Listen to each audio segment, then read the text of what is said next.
Hey guys, welcome to Deep South. Danny and I have been over at Pecan Grove today and got a little bit of videos. Got a few things to show you from over there, but I'm in my high tunnel. It's middle of the day and I'll show you the tent. It's 90 degrees in here.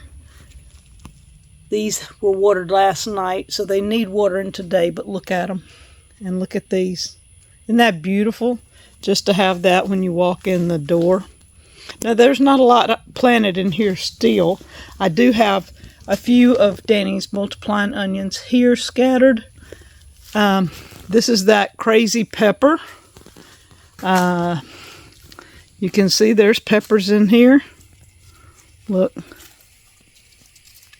Pretty red peppers hanging all in here. There's blooms galore on it. Look back there at the blooms. I mean, everywhere, and it's tall as I am. Isn't that crazy? There are little peppers hanging all over it.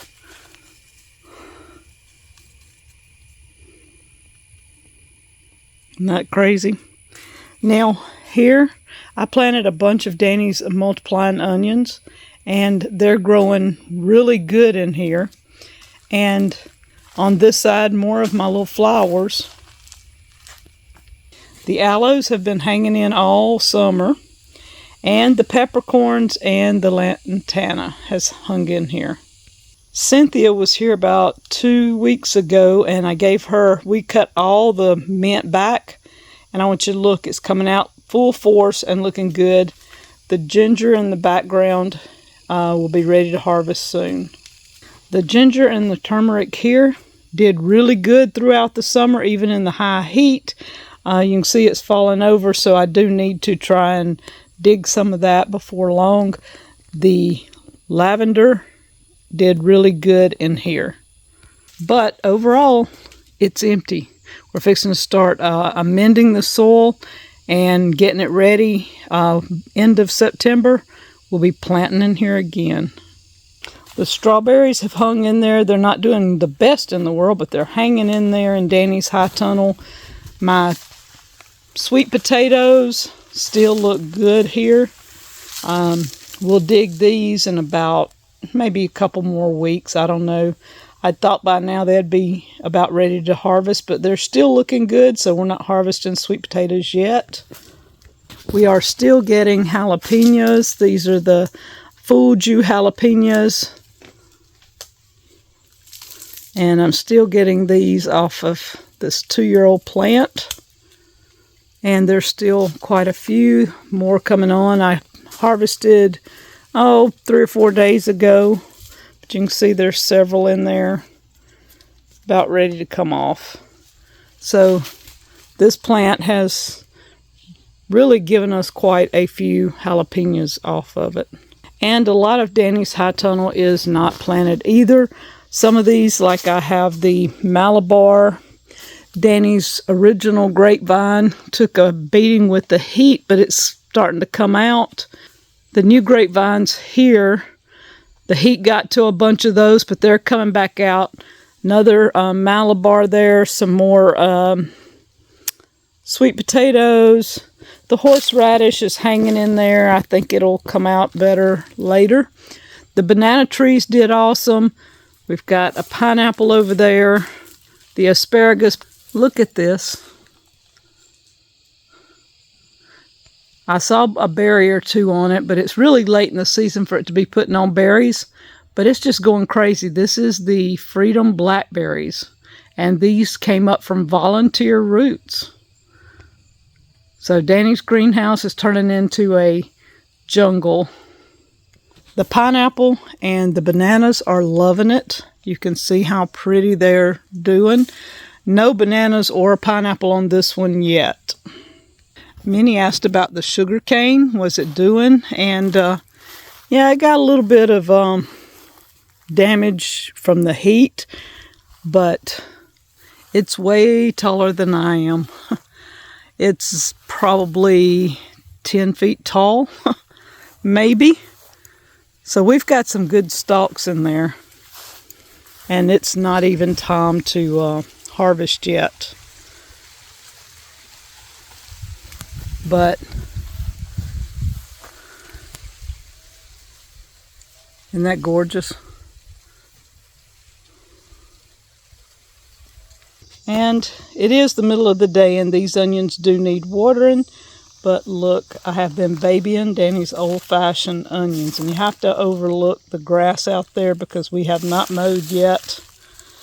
But aren't those things pretty?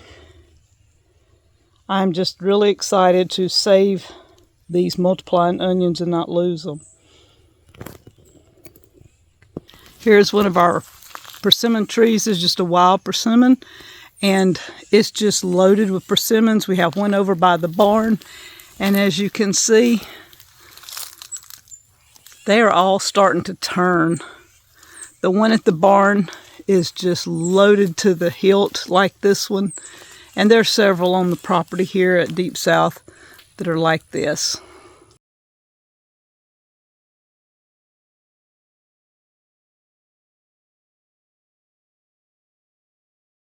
This tree here, not too many left in the area growing wild and native, but this is an American holly. And I'm down low. There are some berries, and this is what everybody likes, to have the holly berries, the red berries at Christmas. You can see they have the stickers. We have a few of these on our property, on both properties, and I love my American hollies when it gets toward Christmas and they're all red berries and the animals coming. And this is my lemongrass. It looks pitiful this year. I really usually have it about 4 to 5 feet tall and about 4 to 5 feet in diameter, a whole section through here. But the sun has really done a number with it this year. All this conglomerate of weeds over here is sweet potatoes. You can see there's still sweet potato vines in there. These are the Evangeline, or the ones we call Mr. Al potatoes, and some white potatoes. Danny and I are going to get in here and harvest these before long. We just let the weeds grow, so it helped protect them from the sun this year. And it is a weedy mess. The cub is going to have a field day with this one. Y'all, this is September the 9th, and look at this, a fig on the fig tree. I don't know if there's any more, but the heat had almost gotten all the leaves. They were about ready to fall off. We got a little bit of rain the last couple of days, and look at this. It is green and vibrant, and at least one fig. I don't know, I've not walked around.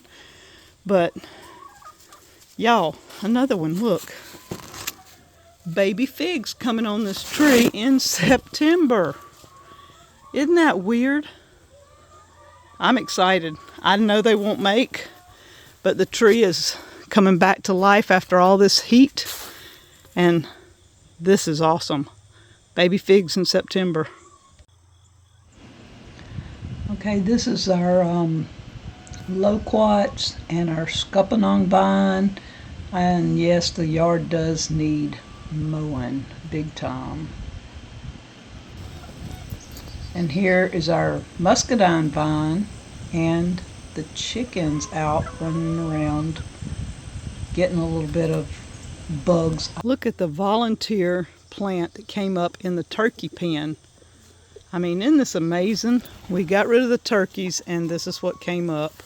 It looks like spaghetti squash because you can see we've got some ripe there. But look at the top. Look at the blooms. These small wonder spaghetti squash from Hoss Tools. Oh my goodness. They just keep on giving, don't they? There's lots of them laying on the ground in here. We should have plenty. What y'all looking at? Y'all can't get to them? Well, guys, I was a man on a mission. Here's what we ended up with out of this one tree. Look at this. This is from one tree. This one pecan tree here bears pecans, and it is loaded. And they're all over the ground. Yeah, look, I'm going to show you. This is what they're doing. I mean, they're eating all of our pecans. They're sitting here See, every one of them, the meat is full in every one of them. And it's not time for them quite to fall yet. But they're sitting here. There is hundreds and hundreds of them on the ground. When Wanda were picking up a limb right here, and all of a sudden pecans just started falling out of the tree, and I'm like, why are the pecans falling? I looked up and squirrels just all up in this tree everywhere. I ran back to the truck and got my old trusty 20 gauge over there, and I thought there was only 1 or 2 squirrels up here, but when I started shooting, another one would run, and another one would run, and another one would run, and finally, there's no telling how many's in those pecan trees. yeah, we've got a whole orchard down through here. We're fixing to go down through here and look and see if I see more pecans laying on the ground, because this is saddening that they have literally wiped out most of this pecan crop. I see they're on the ground. Here in this grass, if I go to picking them up here in this grass, and I don't know if they'll still be any good in the hulls like this if we just pick them up and just let them dry naturally. Will they still make? I mean, I'm not a pecan buff. I don't know. You like pecans, you just hadn't looked into it enough. Yeah, I haven't looked into it. I haven't had my own trees to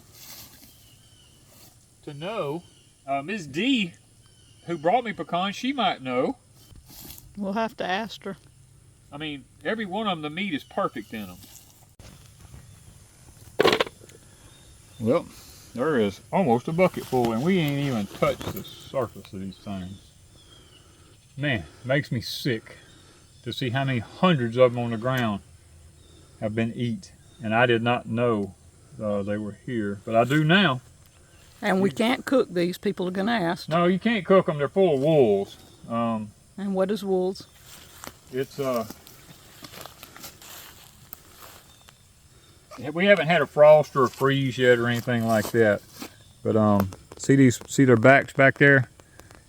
They've got insect bites all in their back. They got worms under the skin and all that. They not good to eat. That's a problem with the deep south down here. Until you get some good frosts and freezes, squirrels got all that kind of stuff in. They're not really good to eat.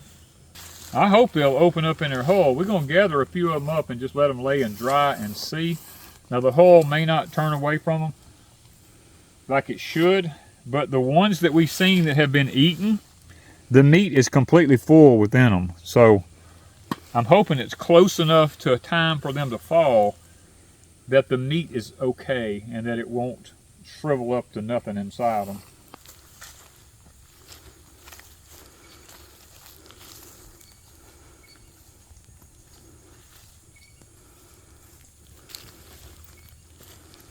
This big one in the back, one of these big ones in the back had some the other day.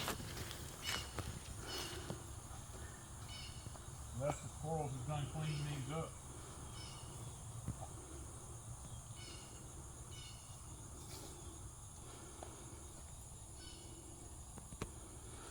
Now, I ain't got that one cleaned out around yet. And that back one he's working on. Well, this is our black walnut. We only have one, and it has walnuts all over it. So I don't know if they've started falling yet.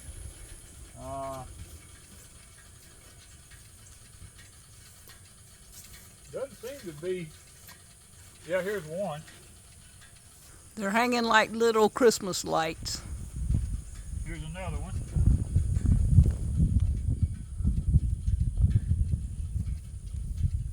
Another one. So a few. Well, the thing about it is, we've been in a drought, and I would not permit any grass to be mowed while we were in a drought, because if we mowed it down low, it would just all die. As long as you leave grass thick and heavy. And it's still green, so it looks green. nice. Now that we're getting a little bit of rain, we probably could do a little bit of mowing now. The blueberries hung in there through the drought. Yeah, we lost the end of a couple right here. They died right on the end right here. But overall, they hung in there. Hung in there. I had to. The fruit trees we planted, we just looked, all of them but one. Yeah, all of them but one lived through the drought. And so now it's time to start cutting grass and. Well, We're going to hang on just a little while longer before we cut it. This out here, yeah. Around the fruit orchard can be cut. Yeah, around the fruit orchard we'll cut, but the fields we're going to hold on a little bit longer just in case we don't get any more rain. We don't want to cut all this down, and then, of course, I'm going to seed this whole field this fall with good ryegrass, and we got the red crimson clover already in it, so we're going to seed it with ryegrass. And if it doesn't rain by fall anymore, when we seed it, then I'll come in and cut it and let the grass fall on top of the seeds that I put in the ground. And the Oregon ryegrass is a top dress ryegrass. It'll take off and grow, so we won't have to worry about it. Okay, this was the corn field where we had the Danny corn planted, and a lot of the Danny corn has come back up from seeds that just got spread around. Of course, there's fresh deer tracks in here. The deer are eating the tops off of a lot of it down through here. They're mowing it down because there's nothing for them to eat. And I've got to get the tractor in here with the turn plow on it. I got to turn all this under. But that's a lot of corn if you left it alone. It ain't gonna come back. Look here, yeah. You see here how they've eat the tops off of it? They're eating it, yeah. They're just mowing the tops off of it. Stuff like this, if I don't get it turned under, I won't be able to plow this spring. We won't be able to plant this field. Yeah. The blueberries here hung in there. Oh yeah, the blueberries done fine. And the rest of the garden's gone. It's all gone. Look at the corn out here. I mean, lots of corn in this area. The deer's been mowing the sweet potato vines down, so Danny's just going to check and see if we have any potatoes under them.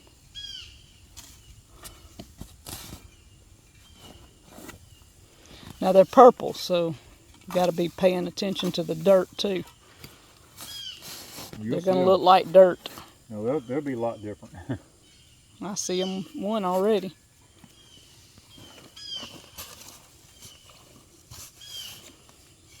The only thing left, basically, the pepper's about done. The eggplant's about done. I guess I could trim the eggplant. It might come out. I don't know. I'm fixing to turn this field under. We ain't worried about it. Oh, look at the potatoes. Wow. That's amazing. That's a stash of taters right there. One plant. One plant, yeah. And those are purple. I mean, they're purple all the way through. This is a real deal here. One plant. Wow. We know that Pecan Grove will grow purple taters. The rabbits will eat all this. One plant, purple potatoes. Yeah, we the basil hung in there. Now that's the one thing. And look how pretty. Well, it's got a vine up in it, but there's a sweet potato that they didn't eat because it was in the basil. How about that? There's 2 rows of them, and it's hot. Son, I ain't gonna be digging a whole bunch of taters. I'm just checking to see if there's anything under. There's a couple on that one. Good sized taters. Make a few purple fries or something on it. Yeah. I suspect this one might have some nice taters. Oh, wow. Even with the drought, look at this. Look at this. Even with a drought. This is what we were worried about. See how they're sprouting? Yeah, they'll have to be dealt with. Underground, they're still trying to sprout. What happened is the tops got eaten off by the deer. Yeah. And the taters think it's time to grow. Yeah. There's still another one. See how that hair root starts forming on? Yeah, once the tops eat off. Yeah. Wow. Getting warm out here even though it's in the 80s. The sun's hot. There is no clouds. Ooh, wow.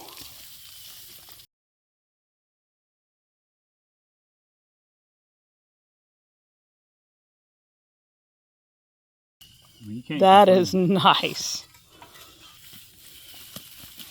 Couple more. But they're doing just like the others, see? Wanting to sprout. Wow. I think there's several in that. There's a bunch under this one. Look at that potato. Whoa. That is some good potatoes, good size. This is good tater growing ground, I can tell you already. Yeah, we'll come back and get the rest of them. Look how big those potatoes are, though. Wow. This is some good tater ground. We got to just plant sweet potatoes next year somewhere, right? Yeah, we're going to have to find somewhere here to stick a few. Okay, we're going to see if this will work. Look at that. It was made for that, wasn't it? This is what happened here. Something came along and ate the tops out of every bit of our bean we had. That was the prettiest one. The prettiest one we had, and something came and ate it out. Now you've got another one popping up. Got this one and this one. We had several didn't come up, so we replanted. Should be up any day now. They should be, but we're going. I don't know if that other will come back out now or not.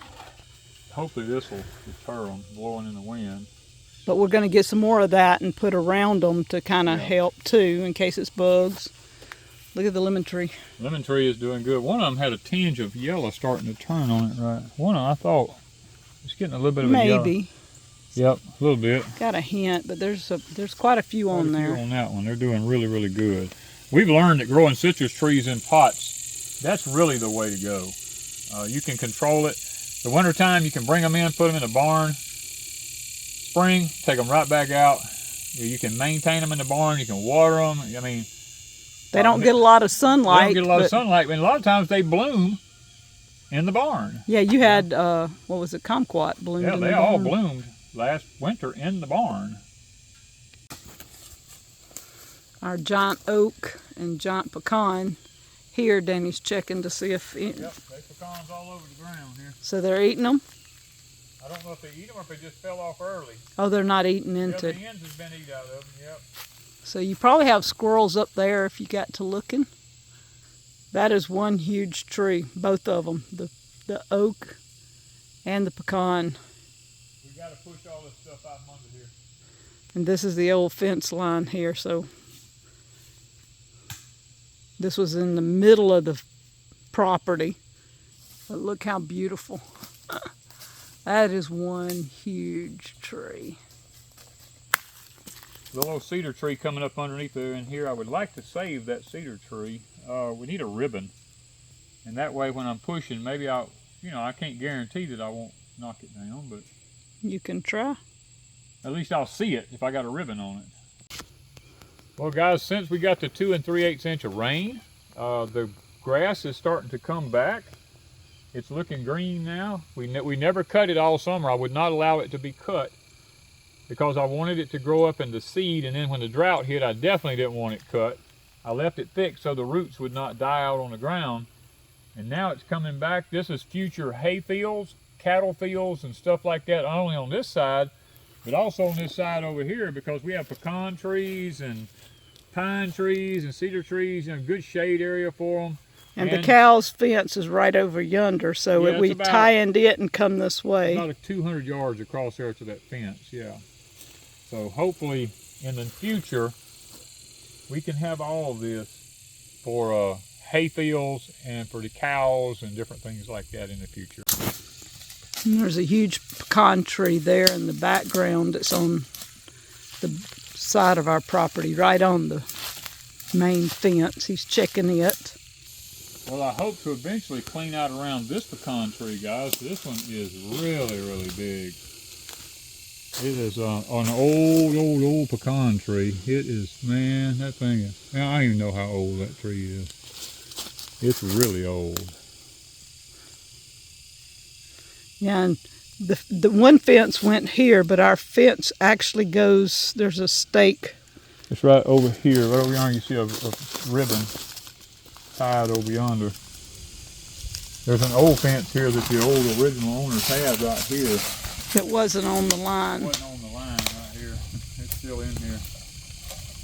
And the guy next door put his pretty close to the line. It's pretty close on it.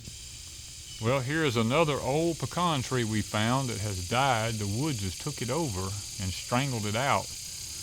It was a giant tree. That thing must have been 3 or 4 feet in diameter at the bottom. Yeah, a whole middle's done gone out of it. Yeah, that was a huge pecan tree. It just got smothered out by all these bushes and weeds up under it. You know, overall, Deep South and Pecan Grove did really well. Not a lot of trees died because we have a lot of native trees like the huckleberries here on the sidewalk and stuff. They all hung in there, looking great. Most all the trees are doing really good. We've harvested quite a bit and we're very thankful for that, and we still have some sweet potatoes to go. So follow us along. Hope you enjoyed just a little bit of Pecan Grove and Deep South today, just kind of throwed together. Bye guys.